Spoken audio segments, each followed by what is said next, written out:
પૈસા ભરો ને તો તમે છોકરીને તમને 11,000 લઈ 1 લાખ સુધી મળે, કદાચ વધારે મળે, પણ 1 લાખ સુધી તો મળી જ જાય. પછી તમને એમ થાય કે મારે કંઈક ધંધો ચાલુ કરવો છે, તો ધંધા માટે તમને કંઈક પૈસા મળે. પછી તમને એમ થાય કે મારે હવે બિઝનેસમાં ખોટ આવી છે, તો બિઝનેસ માટે આપણે તમે ચાલુ કરી. પછી તમને એમ થાય કે મેં લોન લીધી હતી, 50 લાખની લોન લીધી હતી, અને હવે મારો બિઝનેસ ભાંગી પડ્યો છે અને હવે હું પૈસા ભરી શકતા નથી. એના માટે આપણને કોણ મદદ કરે? અગાવાલાને કઈ કઈને કેટલી મદદ થાય? કોઈ ન થાય. પણ અહીંયા આપણે આ સંસ્થાને મદદ આપણે કહીને મુખ્ય ગ્રુપમાં, એટલે આપણને મદદ થાય. પછી તમને એમ થાય કે હવે મારી પાસે જમીનનો પ્લોટ છે, પણ મારી પાસે મકાન બનાવવાના પૈસા નથી. એ મકાન બનાવવાના પૈસા 30 થી લઈ 50 લાખ સુધીના મળે. તો એ 50 લાખ આપણે કેવી રીતે મળે એના માટેનું સાહેબ સમજાવશે. આ પૈસા ક્યાંથી આવશે એના માટે સમજાવશે. પ્લસ તમારી પૈસા એકે પાછા ભરવાના નથી.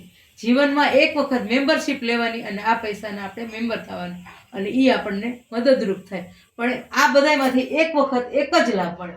તમે ચાહે લગ્નમાં લ્યો કે ચાહે તમે ધંધા માટે લ્યો કે ગમે એના માટે. પછી તમને એમ થાય કે આ બધું તો ઠીક છે, પણ મારે કાયમની રોજગારી જોઈ છે. તો મંગળસૂત્ર, માળા, ટેડી બિયર, મીણબત્તી જે કંઈ બનાવવું હોય, પાપડ બાપડ જે કંઈ બનાવતા હોય, એના માટે તમને છે ને એ આપણને એમ કે તમે એક જણા લીડર થાવ. લીડર થઈને તમે આ લ્યો, માર્કેટિંગ, પેકિંગ, આ તે બધું લોટ બાંધો એ બધું તમને શીખવાડે, ટ્રેનિંગ દેવડાવે. પછી તમે ઓલું કરો, એના ઉપરથી માર્કેટિંગ ચાલુ થાય અને એ તમને બધું શીખવાડે. એના પૈસા પાછા મળે. પછી તમે ધારો કેમ થાય કે મેં આ બેનને જોડી છે, હંસાબેનને મેં જોડ્યા, તો હંસાબેનને જોડ્યા ને તો મને મળે એમાં 200 રૂપિયા કે 300 રૂપિયા. પછી મનીષાને જોડે તો હંસાને પૈસા મળે અને મને મળે. પછી રણજીતભાઈને જોડે તો રણજીતભાઈને મળે, મનીષાને મળે, હંસાને મળે અને મને મળે. જે 50 રૂપિયા મળે, પણ મળે ખરી. આવું ધીરે ધીરે આગળ વધતા જાય એમ તમને રોજની આવક તમને 200, 500 કે 1000 જે મળે. તમે એમ થાય તમે 2 બનાવ્યા, આને 2 બનાવ્યા, કાલે આને 2 બનાવ્યા, આપણને ખબર નથી આ ક્યાં ગઈ હતી અને એના ઘરે ક્યાંક વાત કરીને આવી તો એની નીચે એને 2 બનાવી. સ્કૂલમાં ભણવા ગઈ તો ભણાવવા ગયા તો એને એમ થયું કે લાવ હું આને વાત કરું, જો મને આવું મળે છે, આવું ફ્રી ઓફમાં બધું છે તો એ મળે.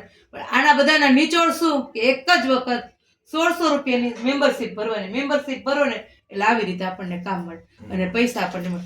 એના માટે હવે સાહેબ છે ને રજીસ્ટ્રેશન, કારણ કે અત્યારે છે તો એ સમજાવે, મને આવડી ગયું બધું, પણ સમજાવશે તો એ જ અત્યારે. અને મારી નીચે અત્યારે લગભગ તોય 10 જણા આઈડી બની ગયા છે.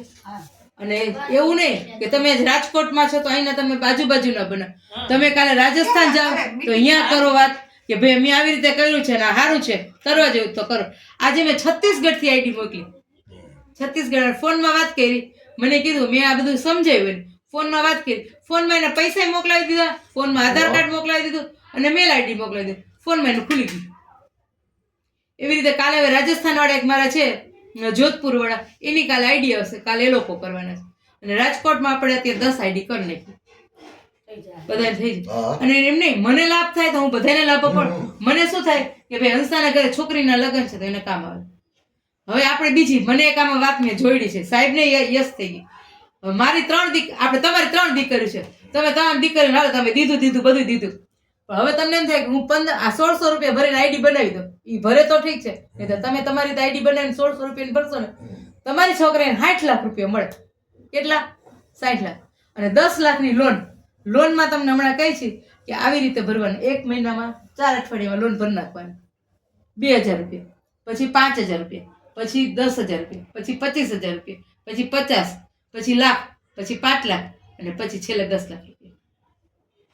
આ એ રીતે છે. અને એમાંય પાછો એક હપ્તો તમારે માફ, જેટલો તમે ભરતા ને એ હપ્તો માફ તમારે. હા, એમાં છે તમને કાઉન્ટર, હું તમને બતાવી દઉં, હું તમને જલ્દી ફટાફટ. અને આ છે ને રજીસ્ટ્રેશન સંસ્થા છે, જેમ કે નીતિ આયોગ, પછી છે તો નીતિ આયોગ અને માનવ અધિકાર આયોગ, હા માનવ અધિકાર પંચ, નીતિ આયોગ, અને આપણે ઇન્કમ ટેક્સ રિટર્ન ફાઇલ ભરતા હોય ને તો એમાં આપણે આઈડી રજીસ્ટર હોય ને એ તમે રજૂ કરો ને તો 700 રૂપિયા એમને તમને બેનિફિટ મળે.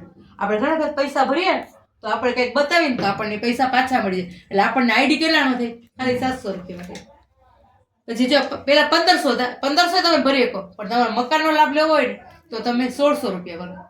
અને તમારે લોન લેવી ને આ જો ઇન્કમ ટેક્સ રિટર્નની ફાઇલ આપણે તમે ભરો ને તમારા નામથી આવી રીતે કાગળ આવશે. જો તમારા નામથી આવી રીતે કાગળ આવે આ કે આ સાઈડનું છે એટલે એના નામનું છે આપણે કરીએ એટલે આપણા નામ આમાં બધા ટર્મ કન્ડિશન છે આપણે જે છે ને ડોનેશન રૂપે છે કોઈને ઓલું નથી ડોનેશન છે 1500 રૂપિયા 1600 રૂપિયા ડોનેશન થશે એમાં ધારો કે સાહેબની નીચે 1000 માણસો છે પણ આખા ઓલ ઇન્ડિયામાં કેટલા છે કે 1 લાખ છે 1 લાખ રૂપિયા વ્યક્તિ 10 રૂપિયા આપે તો કેટલા થાય 10 લાખ રૂપિયા તમને મળે તમને કઈ તકલીફ પડી તમે હોસ્પિટલમાં હોય તો તમને દેખાડે ફોટો તમારી ફાઇલ મોકલી તમારે રિપોર્ટ બધાય મોકલે તો કે ભાઈ આની જરૂર છે કેટલાની ડૉક્ટર કહે અને 5 લાખની જરૂર છે તો તમારે 5 લાખ રૂપિયા તમને મળી જાય એ 5 લાખ રૂપિયા તમારે પાછા નથી આપવાના કન્યાદાન તમારે પાછું નથી આપવાનું 2100 રૂપિયાથી લઈ 1 લાખ સુધીના જે પૈસા આવે હવે બધા આપણે 10 લાખ રૂપિયા હોય તો બધા એમ કે 10 રૂપિયા ડોનેટ તો એને કેટલા દે કોઈ 5 કરે કોઈ 25 કરે પાછી એમ નહીં કે તમારે ફરજિયાત કરવાની એવી રીતે નહીં તમારે ફરજિયાત નથી કરવાનું તમને એમ થાય મારે નથી કરવું તેલપરામાં ગઈ મારે હું 10 રૂપિયા દેવાય હું તો એને ઓળખતો નથી પણ નહીં તમે 10 રૂપિયા દેશો આપણે 10 રૂપિયા દામના વાપરી નાખશું ચા પાણી પાન ખાય ફાકી ખાય પછી કન્યાદાન પછી youth income plan emergency plan government project human રાઇટ્સમાં એવું આવે કે તમે કોઈ કેસ ચાલતો હોય તમારો પોલીસ સ્ટેશનમાં કે આમાં કે કોર્ટમાં એના માટે સંસ્થા આપણને મદદ કરવા આવે છે સાચું ખોટું હોય એને પરખ કરી અને એમાંથી આપણને કાઢવા માટે મદદ કરવા માટે આવે છે એન્ટી કરપ્શન બ્યુરો